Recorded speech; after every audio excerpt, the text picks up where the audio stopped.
Good morning and welcome to Citizen Extra Ballot 2017 edition. My name is Fred Indemuli. It is Monday, 14th of August, 6 days after the polls. Now close to a week after Kenyans went to the polls, the country appears to still be in a state of stagnation.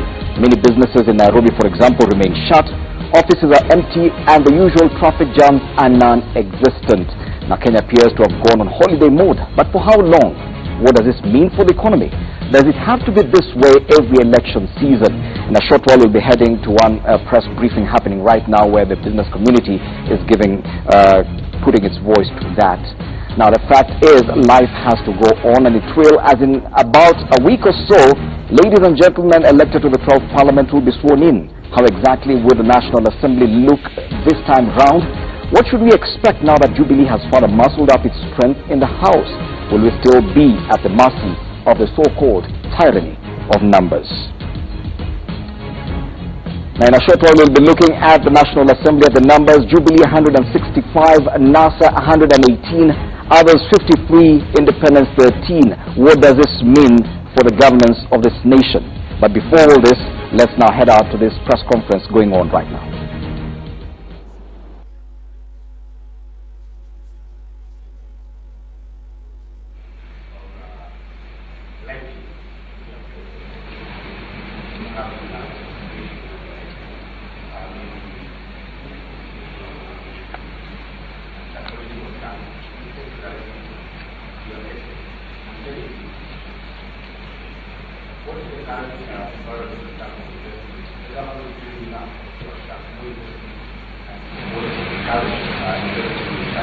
Okay, you pick another question, then if you answer them together.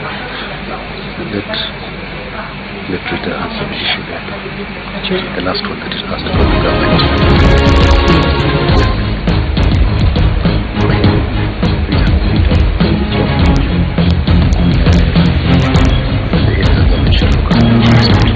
So I think as far as the areas the government should focus on for investment, it's actually in all areas. And in the last 2 years, we have witnessed a lot of international investment getting very, very much interested in investing in Kenya. And those investments are being deployed. We've seen very serious leaders from all over the world visiting Kenya as a potential high investment area in the whole of Africa. So I think as a nation we are on the right track as far as investment is concerned, and Kenya is viewed by the international community as the only place for investment in Kenya. And I think we are going to continue to attract those investments because of our processes that have been seen to be clear and fair. I think to add on to that, there are two kinds of investments, and I think we need to be very clear and separate them. You've got the people who are working in the financial markets. These ones are they are very rapid. They can come in and go fairly quickly.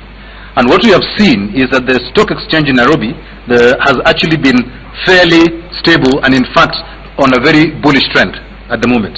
And the other ones are the long-term investments where the payback is maybe 10 to 15 to 20 years.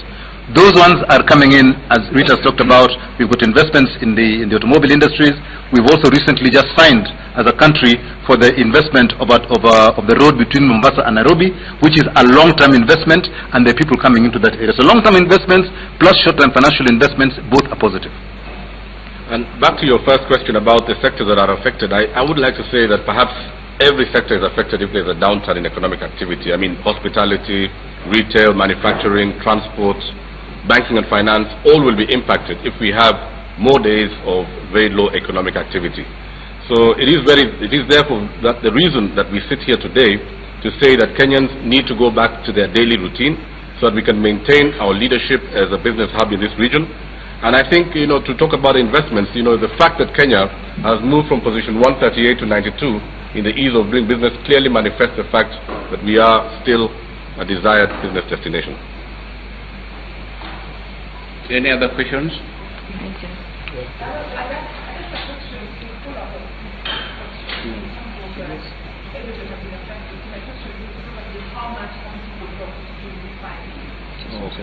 I think the fact that behind me are businessmen and they're talking of businesses being affected, perhaps what is more important to get out to Kenyans is the plight of the employees.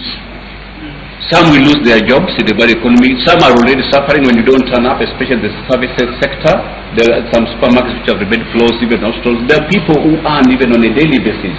There are people in the informal sector, the Yuakali, who are now losing, income that should help them even for their daily bread. So these are some of the things you should also bear in mind. So it's not just the business complaint, but it's look at the linkage with the employees and their families who are now suffering because of an election that international observers have already given a verdict of more than 90%. The international or the UN standards for elections is 70%. We have scored 90, and yet we are beating ourselves. So is it worthy? This is the message that should be going out. There are 11 dimensions of elections. We could have lost only one. That gives us 10 out of 11. That's a very good performance by the IBC. These are the issues that should come out. Normally, just to give you a figure, in several elections in the past, our GDP change has been between 2 to 3% in the year of the elections. This year, so far, the GDP has probably only moved by about 0.1 or 0.2%, right? And even as we see now, you've heard of all the positive items in the different sectors. We do not expect that the change in the GDP is going to be by more than 0.1 or 0.2%, which compared to other elections globally is a very good performance. We've seen in other areas about 0.5 sometimes, or even 1% change during the election year. So yes, we will have a slight effect, but it is very small compared to what happened in 2007, when there was a change of almost 7 percentage points in the GDP. And I think there's also something that we need to speak to our nation. Peaceful demonstrations are fine. And we've seen that in a lot of instances prior to the elections. And there are those who take advantage of a situation to do criminal activities. Those two types of people need to be treated differently. And we need, as Kenyans, to be careful that we do not get embroiled and enclosed into areas where there's criminal activity in the name of peaceful demonstrations. That will help the security agencies in terms of being able to manage their role in ensuring that all of us are safe and protected. Okay, let's do two more.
There are other questions which will be addressed to that particular one. Okay. I think if there isn't, then that will be our last question. Obad, okay. As in Kenya Daima, we have been all this time talking about peace and talking about being one nation. We will continue with the same message that we have to work as a nation together. We have had a situation where we've had a political contest. The contest is over, and Kenyans need to get back to being Kenyans together. And it's the same message. We support fully the message that the church leaders, and also NCIC spoke as well as the union, trade union, our friend Brother Twoli. We support fully that we need to get back to being Kenya again. And the fact that there may be unresolved issues around the election, they should follow the normal channels that we as Kenyans put together when we put our constitution of 2010 together. Those channels are the ones that we should follow, and if those channels have issues, let us go back and review those channels and put in the new issues that we think should be put in there. But this is not the time to sort of try and go away from what we as Kenyans put together as a constitutional process to manage our elections. I think just to add on to that, you know, your question really touches on the whole aspect of negative ethnicity, and I think it is something as a nation that we need to resolve going forward.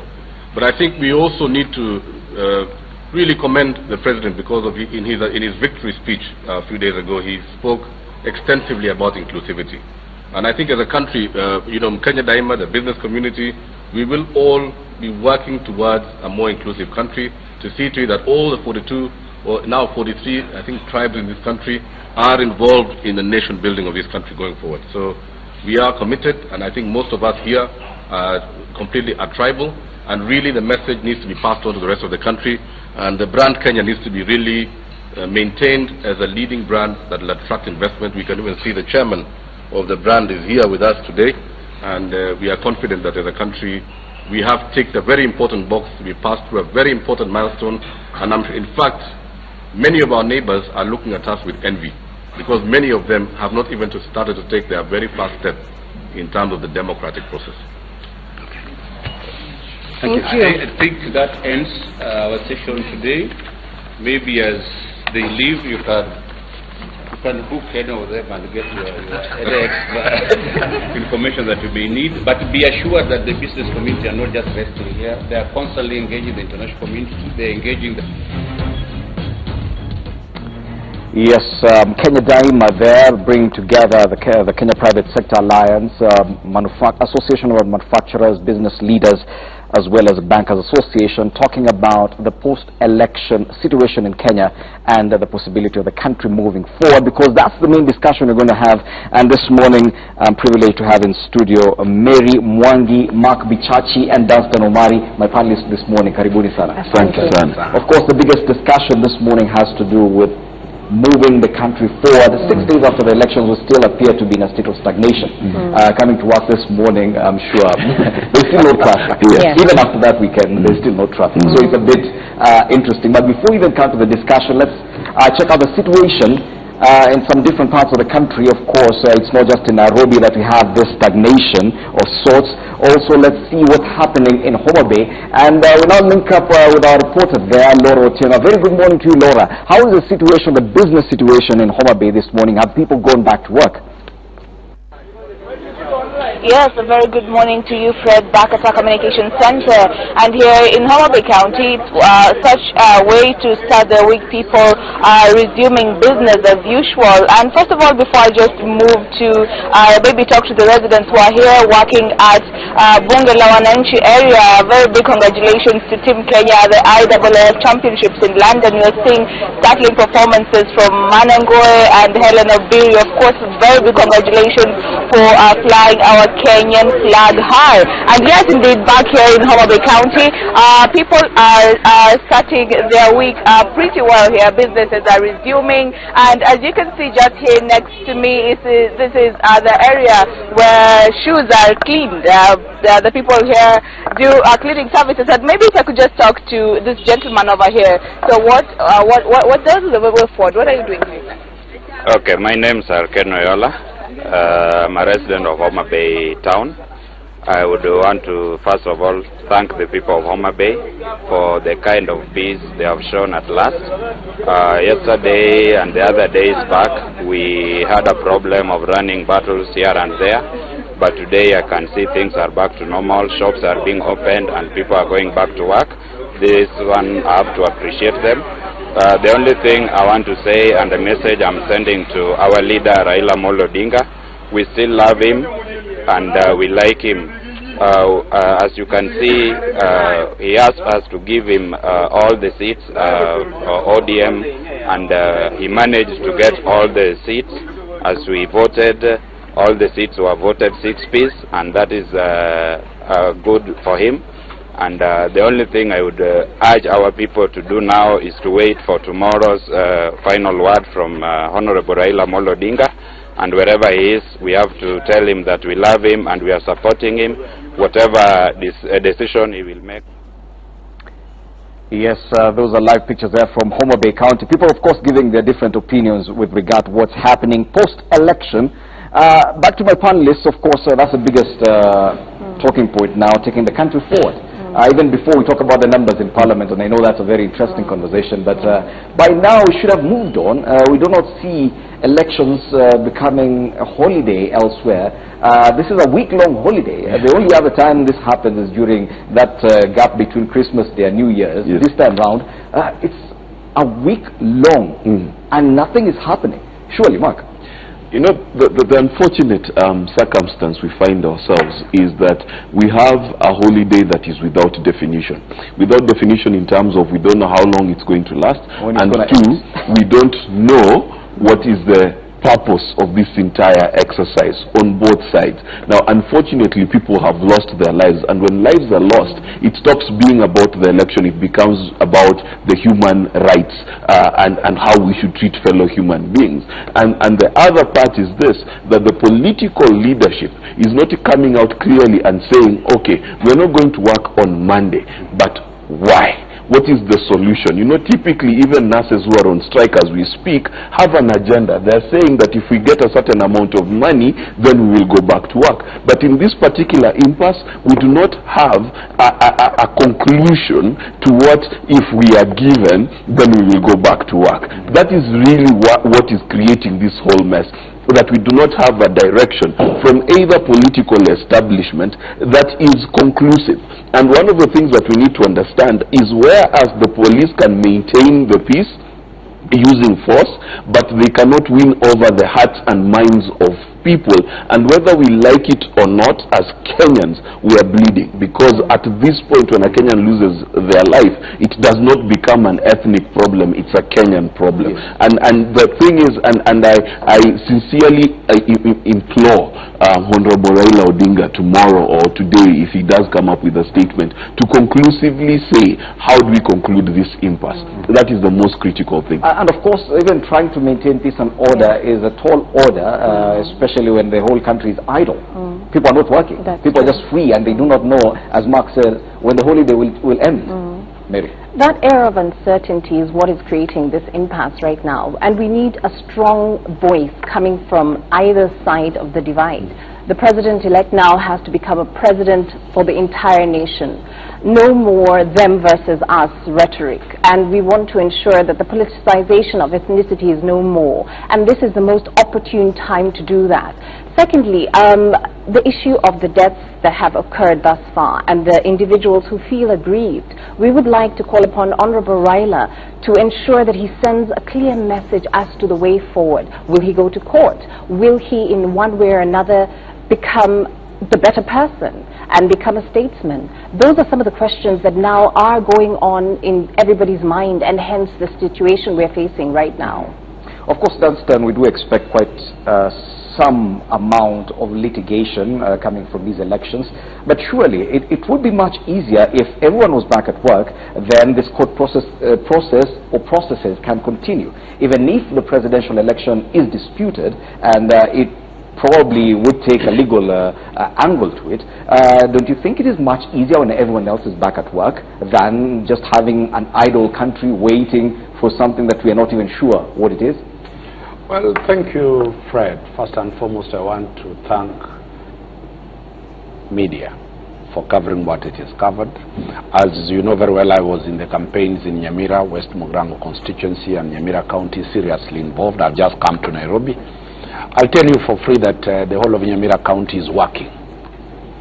The whole county is working. I've just talked to my guys down on the ground. There is no problems and everybody is working. The problem that we have now is we look at the politics of multi-party democracy and the politics of one-party state. This country started in 1963, 64, 65 until 1969, when there were differences between Jaramogi Oginga Odinga and the then founding father of the nation, Mzee Jomo Kenyatta. Since that time, politics became very toxic. Politics took an ethnic angle. Then came President Moi when he made it very clear that Kenya will be a one-party state, we run this country without any noise, without anything, because the executive controlled the democratic process of the state. In 1992, starting from around 1987-88, there was agitation for multi-party democracy. The types of killing, the types of arrest, the type of violence that we are seeing the police doing now was meted to very many people until when Section 2A of the old Constitution was repealed. When the old Constitution, Section 2A, was repealed, I've fed a historical perspective for young people who are the voters of this nation and who are throwing stones, who don't understand the historical perspective of elections in this country. Sorry for that. When that was repealed, then we started having multi-party democracy in 1992. There was violence in some pockets in 1992. 1997, there was violence. It was part and parcel of the electioneering process of 1997. In the year 2002, there was no violence because Yoto Yawesekana swept Kanu out of power, and almost there was no tribe at that time. Then there was an MOU that was signed in 2002 that is the cause of these problems that we are seeing today. 2007, the post-election violence that took 1,033 Kenyans, their lives and billions of property and others maimed, is still a memorable thing in the history of Kenyans. 2013, Kenyans did not fight because the question was, if you've lost, go to court. Raila Odinga went to court. The decision of the court was final. There was peace. 2017, now Raila and the group are saying they are not interested to pursue the legal process. That was the same narrative in 2007, that we do not have faith in the judiciary. So what is the likely scenario if these shenanigans proceed? This country will be destroyed. This country is a constitutional democracy. As I'm talking, Fed, I've left my office doing petitions, political petitions of the losers. We are available to file petitions in the Supreme Court. The 7 days window ends on Friday.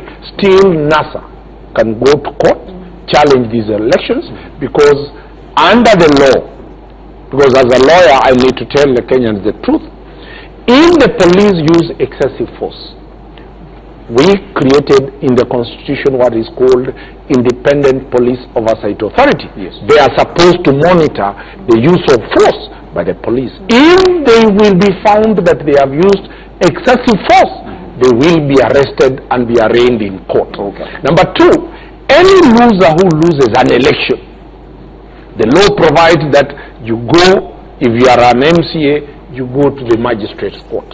If you are a member of parliament and the others, you go to the high court.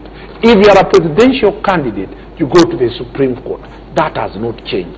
So my position is, legally, there's nothing that has not been provided on how to redress this issue. So let us move to court, let us challenge these elections, let the court, whoever has evidence, if IBC has evidence, if NASA has evidence, if Jubilee has evidence, if Okuro Court has evidence, let that evidence be produced in court.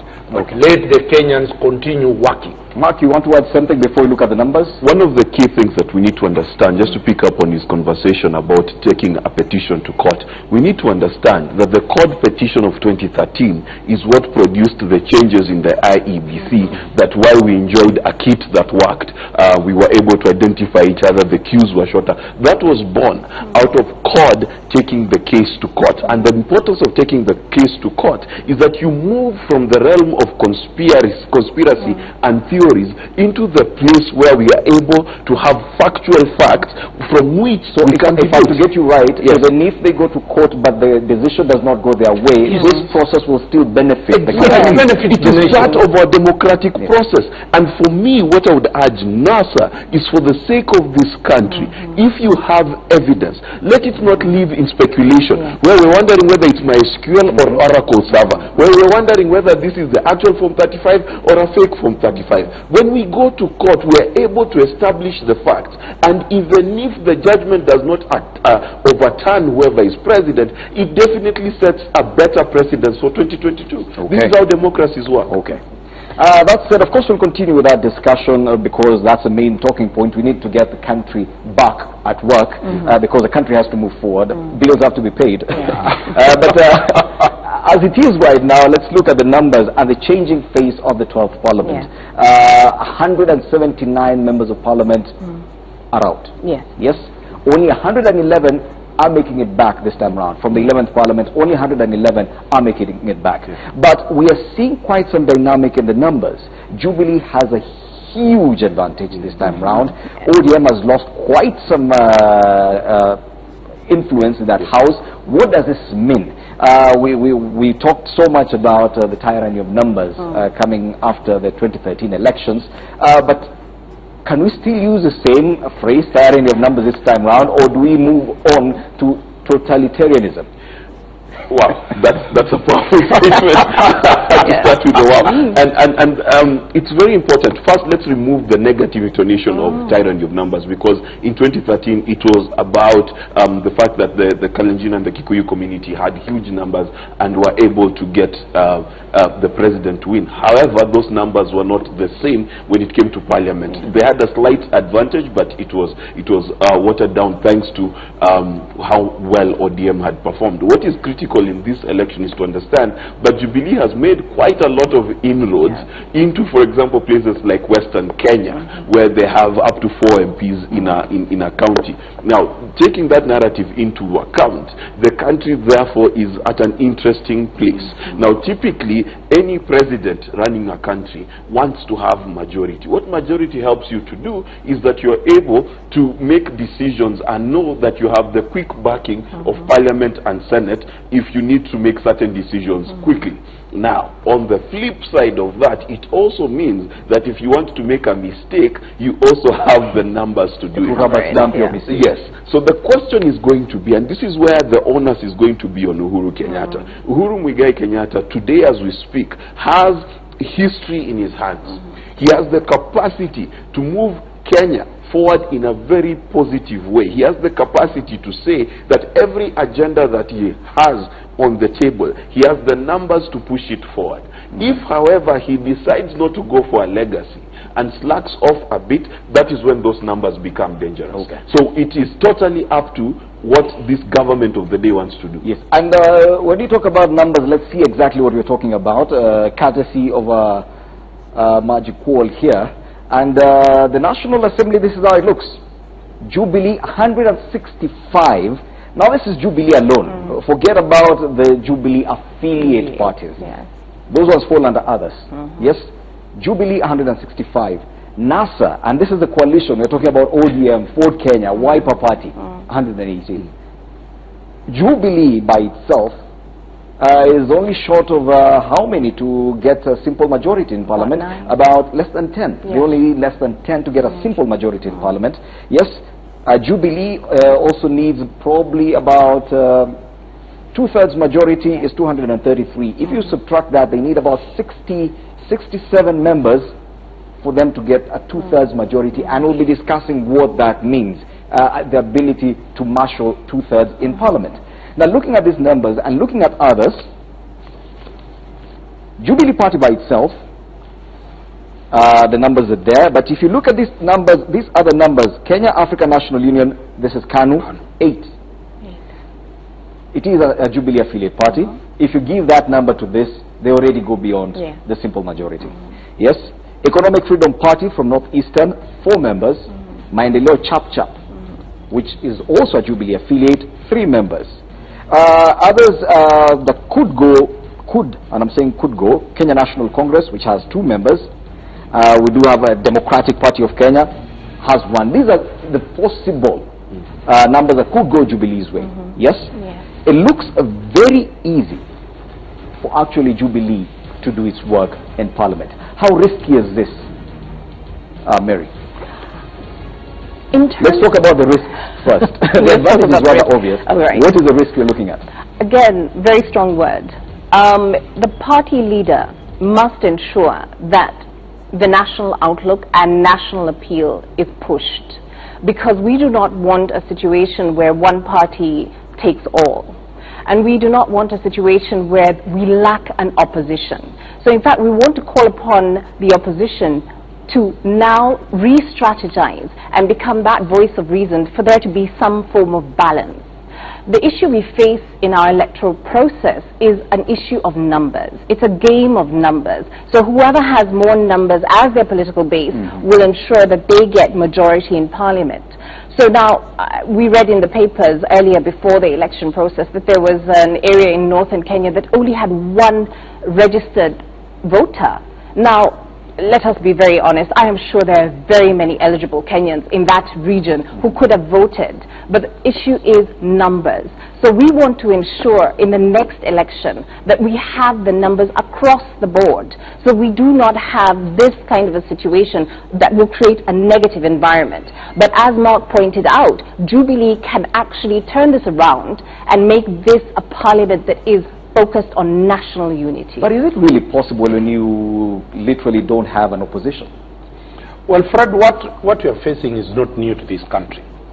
I like always to contextualize my argument that at one time there was one party called KANU, and everybody in parliament was a KANU member. There were few people who could dissent within KANU itself. A few were elected still in KANU, and they made their noise in parliament. What we are facing now is the totality of Jubilee in parliament. What that means is that they will pass whatever they want. So the question, as my good sister puts it, is how would the leadership of Jubilee want to utilize what they have? Still, an implosion can arise within Jubilee itself. Quite a number of people who came in parliament are still aware that the sitting president is a lame duck president. He has nothing. His interests are over. He's only after the legacy.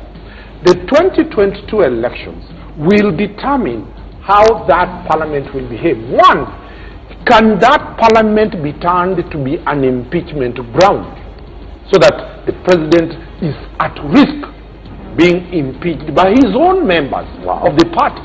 The law provides that parliament can impeach the president. When you look at the tyranny also in the Senate, it is not anything safer if these people will decide and agree that, look, the president has a one term.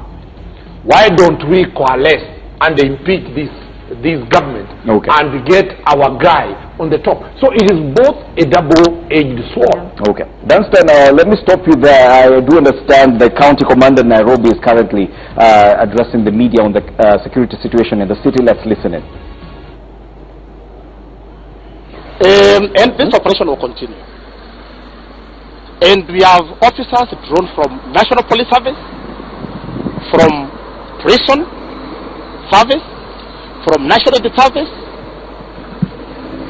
Kenya Wildlife Services, and Kenya Forest Service. Those other services were gazetted by the Inspector General as special police officers, as required by the law. We've heard somebody somewhere say military has been deployed. That is a lie. I'm the operational commander for this operation within Nairobi City. And I don't have even a single military officer involved in this operation. We have not reached to that stage where we need to call in military. It is just police officers, special police officers, and officers from National Police Service who have been involved in this operation since we started. I repeat once more, no military officer is involved. And you can see, officers are they out here. Look at the attire. It's NYS, prisons, National Police Service. This issue of military, where is it coming from?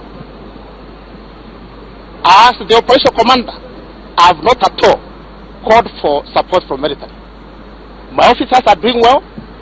They are managing the situation, and we are equal to the task. I would like to state that these officers they are competent, well trained, well equipped, and with the capacity to handle any situation. Well trained, very professional. And that is what exactly we are doing. Therefore, I would like to assure our people that they are safe and secure. They are in good hands, being served by a very professional service. They keep talking to us, volunteering information, but nobody at all should be under fear. I recall last night I received many calls, even from some of you, from the media. Some were called. I remember a journalist calling me at 3 a.m. that Mazare is under attack by Mongiki. That is propaganda. Somebody is spreading propaganda to instill fear in our people, that they will be attacked by Mongiki. It's not the case. We have officers deployed in all the areas. You go to Mazare, you find officers deployed there. You go to Ndandora, they are there. Go to Kibera, they are deployed. We have not called anybody to help us, any member of the public to join us in managing this situation. We are equal to the task. So I call for Wananchi to be calm, not to be intimidated by anybody. They should be enjoy their life. Every moment, enjoy your existence without being intimidated by anybody. Count on these officers. Count on them, I repeat it. And you remember me telling you that before we went to the general elections. You remember me telling you, count on these officers. Remember I told you, residents of this city, to feel free. Go, cast their ballot, express their constitutional right by voting. We prevented security. Nothing happened. Many residents of this city went out to vote. Queues were very long. And we continue to do that. Yes, maybe the other one I would like to talk about is the use of force. And I know that's one area you're very interested in. Use of force. Of course, the force we use, what determines the force we use is the kind of force used the other side by criminals. I'll give you an example. After the presidential results were announced on Friday, 2 young men, one armed with a pistol, grabbed this lady. I will not disclose her identity. They take her to somewhere at the junction of Langata Road and Southern Bypass. There is a bush around there. They rape this lady. Right?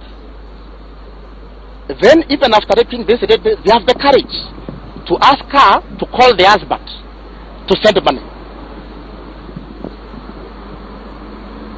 So this lady, she had the courage to take the husband.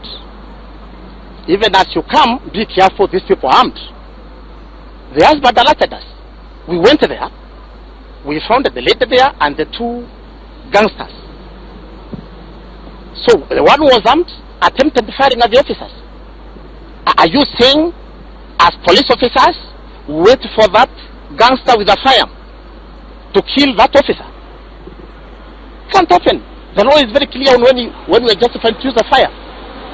So that gangster was shot. He was fatally injured. And we were able to rescue that lady. And we took her to hospital after what she went through. The ladies will tell you there is no other offense as dehumanizing as rape. What does rape have to do with somebody unhappy with the results? That's a criminal. That's one incident. So one gangster was shot and recovered a fire, among other items. Then Zimmerman, again, were caught by Wananchi. There are 4 gangsters here armed, terrorizing us. Our officers rush there. When they get there, they are confronted by this, one of them armed with an AK-47. You know what an AK-47 means? That is an assault rifle. So when we get there, again they fire at our officers. What do you expect our officers to do? And they are armed. Our officers are armed. They know when they are justified to use the fire. So again, the officers respond. 2 of them are fatally injured. We recover the fire.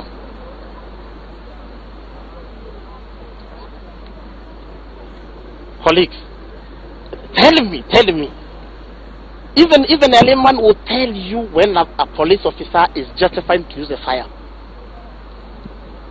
Again, another incident, 21, a gang of 21 decided to storm a shop. They break into that shop. When officers get there, they are attacked. They have pangas, they have machetes.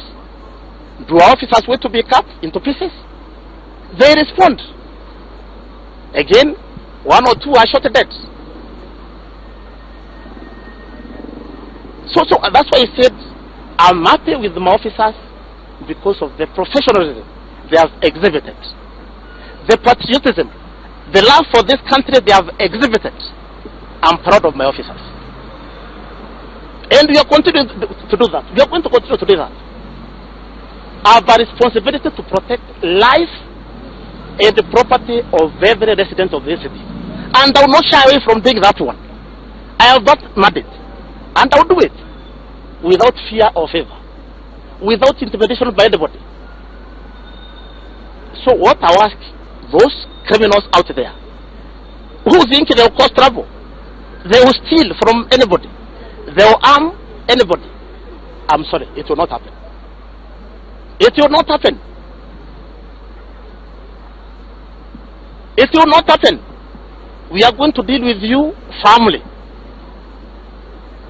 So unless if there's another area you're interested in, maybe any questions I need to respond to. Have you established the source of what is propaganda? Yes, propaganda. We are making arrests. I will tell you as we are talking. There is this our banker. He posted in the social media that I think he said he's going to buy a panga and do what? And there's our banker. We are looking for him. You go to court. And many more are going to court. You joke around with the social media, you are going utabeba msalaba wako wewe mwenyewe.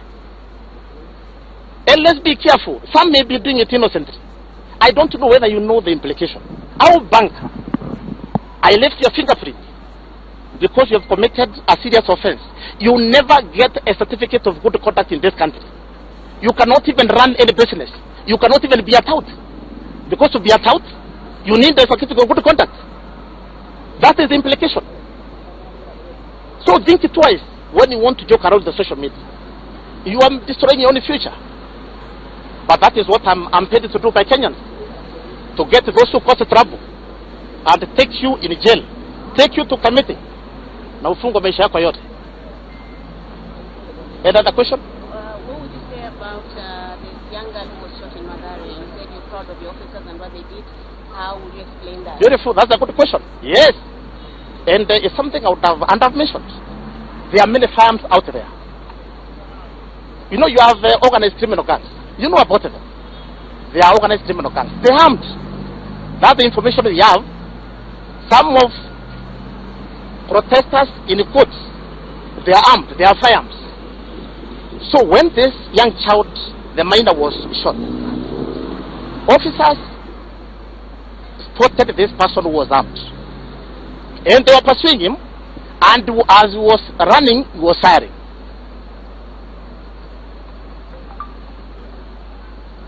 Officers could tell this person and an AK-47. But he was lucky, he got away. So there was a shootout between our officers and this gangster. At that time, who was armed, as I've told you, with an AK-47, but he escaped. So some of the people, I've told you that rape incident, that other, they are Catholics. one of them under fire, a pistol. I've told you about the incident in Zimmerman. The two gangsters who were shot, one of them under AK-47. So you look at the situation we are in, but it's manageable, it's under control. So basically what you're saying is that was that child killed by police officers or by a person who was armed? I've stated it clearly. At that instant, there was this gangster who was armed, and he was, as he was retreating to the back of the building, he was firing. So then, in between, and he was firing aimlessly. In between, it's very unfortunate. Very tough sounding Japheth Kome, that's the Nairobi County Commander, giving the security situation in Nairobi. Let's now take a break. Citizen Extra takes a break. When we come back, we'll continue looking at the numbers. Jubilee has a majority in Parliament. What does this mean? That after the break.